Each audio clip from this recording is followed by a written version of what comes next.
علم جہاں حسن پائے اسے علی کہا جاتا ہے۔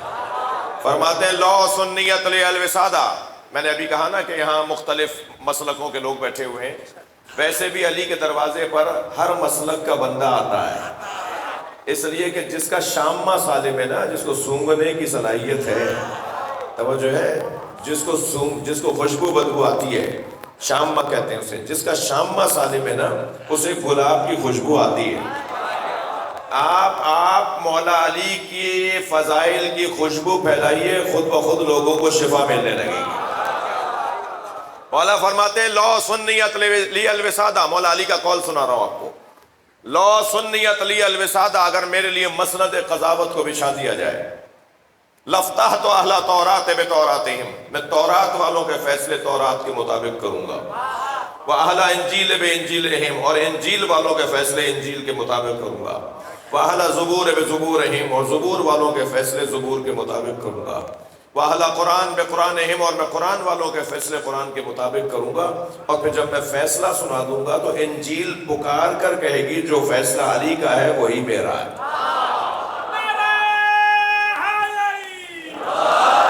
تورات زبور انجیل قرآن پکار کے کہے گا جو فیصلہ علی کا ہے وہی میرا ہے۔ علم اس درجے پر مولا علی کا۔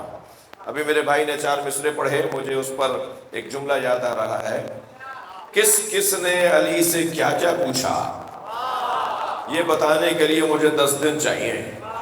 کس کس نے علی سے کیا، ایک پورا گروہ تو آیا تھا 27 مشکل سوالات جوڑ کر، کہ علی سے کچھ پوچھیں گے، کسی سوال پر علی کہیں گے اس کا جواب نہیں آتا، 27 مشکل سوال جوڑ کر لائے، چھٹے سوال کے بعد بھول گئے کہ چھٹا سوال کیا ہے۔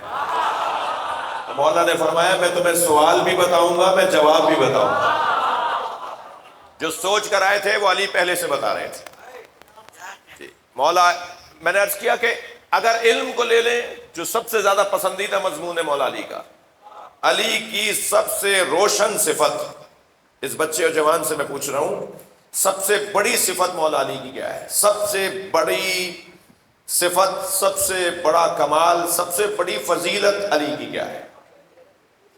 علم۔ سب سے بڑی فضیلت مولا علی کی علم ہے، سب سے بڑی فضیلت مولا علی کی علم ہے۔ جن کے گھروں میں پیسے کی کمی ہے، جن کے گھروں میں مالی اور معاشی بدحالی ہے، جن کے ہاں مالی طور پر کمزوری پائی جاتی ہے، وہ اگر مولا علی کے چاہنے والے ہیں، اگر ان کے دل کا مالک علی ہے، اگر ان کے دل میں اترا ہوا وجود مولا علی کا موجود ہے، تو وہ تسلی کریں کہ علی نے ان کے لیے کچھ کہا ہے۔ علی نے ان کے لیے فرمایا، علی مولا نے ان کے لیے فرمایا رضینا قسمت الجبار فینا، توجہ ہے، مولا فرماتے ہیں ہم اللہ کی تقسیم پر راضی ہیں۔ اللہ نے جو بانٹا ہے نا، اس کو یہ دے دیا، اس کو وہ دے دیا، ہم اللہ کی تقسیم پر راضی ہیں۔ رضینا قسمت الجبار فینا، ہم اللہ کی تقسیم پر راضی ہیں۔ لنا علم وللأعداء مال، اللہ نے ہم اہل بیت کو علم دیا ہے، ہمارے دشمنوں کو مال دیا ہے۔ سب سے بڑا کمال مولا علی کا علم ہے، اس کے بعد کمال مولا علی کا حلم ہے۔ حلم اور علم بظاہر عین اور ہے کا فرق ہے۔ حلم اور علم، علم جتنا صحیح ہوگا، واقعی ہوگا، اتنا انسان کے وجود میں ٹھہراؤ آئے گا، پختگی آئے گی، مضبوطی آئے گی۔ وہ انسان مضبوط اور پہاڑ کی طرح انسان نظر آئے گا جس کے ہاں واقعی علم پایا جاتا ہے۔ مولا علی فرماتے ہیں نہج البلاغہ میں، خبردار اہل بیت کے بارے میں جھگڑا مت کیا کرو کہ وہ بھی اہل بیت نہیں ہیں اور یہ بھی اہل بیت ہیں، اور انہیں اہل بیت میں شامل کر رہے ہیں اور انہیں اہل بیت سے نکال رہے ہیں، یہ بحثیں کیوں کرتے ہو؟ مولا فرما رہے ہیں خبردار ان بحثوں میں نہیں پڑو کہ کون اہل بیت ہے اور کون نہیں ہے۔ مولا فرماتے ہیں یخبرکم حلمہم عن علمہم، ان کا حلم ان کے علم کا پتہ بتائے گا۔ اہل بیت کی صفات میں ایک صفت یہ ہے کہ ان کی بردباری بتائے گی کہ یہ عالم ہے، بات بات میں آستینیں لوٹ کے گھوسا تیار کرنے والا، بات بات میں مکہ تیار کرنے والا، چھوٹی چھوٹی بات پر ابے تبے کرنے والا، مجھے معاف کیجئے گا، وہ اہل بیت کا چاہنے والا نہیں ہوتا۔ اہل بیت کے چاہنے والے میں سنگینی ہوتی ہے، اہل بیت کے چاہنے والے میں برداشت، تحمل مزاجی ہوا کرتی ہے۔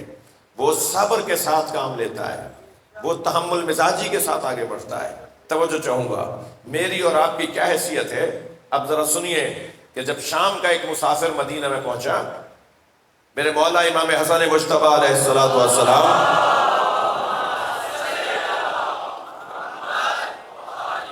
مدینہ منورہ کی ایک گلی سے دوسری گلی کی طرف جا رہے ہیں، آپ کے چاہنے والے آپ کے ساتھ ہیں۔ اس نے دور سے حضرت کو دیکھ کر کہا، یہ کون ہے جن کے ساتھ اتنے لوگ چل رہے ہیں؟ بتایا یہ حسن ابن علی ہیں۔ تو اس نے وہیں سے میرے مولا کو نامناسب جملہ کہا، فحش سب کیا، فحش جملہ کہا، نامناسب ناروا نسبت دی مولا حسن کی طرف سے۔ وہ بول رہا تھا اور امام حسن کے چاہنے والے جب کچھ غصے میں آ رہے تھے تو حضرت نے اشارہ کر کے کہا اسے بولنے دو، اور وہ بولتا جا رہا تھا، امام کو جانا کہیں اور تھا، اس کی طرف حضرت نے رخ کیا، اس کی طرف بڑھنے لگے۔ قریب پہنچے تو وہ بدتمیزی اس کی بڑھنے لگی۔ جب وہ خوب بول دیا تو حضرت نے فرمایا، اگر یہ جو تم کہہ رہے ہو یہ سچ ہے تو اللہ ہمیں معاف کرے، اور اگر یہ غلط ہے تو اللہ تمہیں معاف کرے۔ تم یہ والی باتیں بعد میں کرنا، پہلے تم مجھے یہ بتاؤ تم نے کھانا کھایا ہے؟ صلوات پڑھ لیں مولا کی ذات پر۔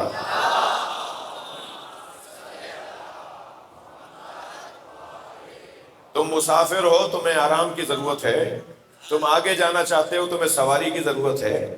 وہ کہنے لگا میں تو آپ سے وہ بات کر رہا ہوں، آپ مجھ سے یہ بات کر رہے ہیں۔ امام نے فرمایا وہ تمہارا کردار ہے، یہ ہمارا کردار ہے۔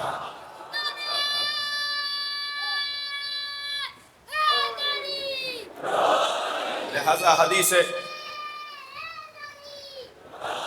حدیث مبارکہ میں آیا ہے کہ لو کانا حلمن شخصا، اگر حلم شخص بن کر آ جائے، رجل بن کر آ جائے، حلم اور بردباری انسانی پیکر میں ڈھل کے آ جائے، لکان الحسن، تو وہ امام حسن ہوں گے۔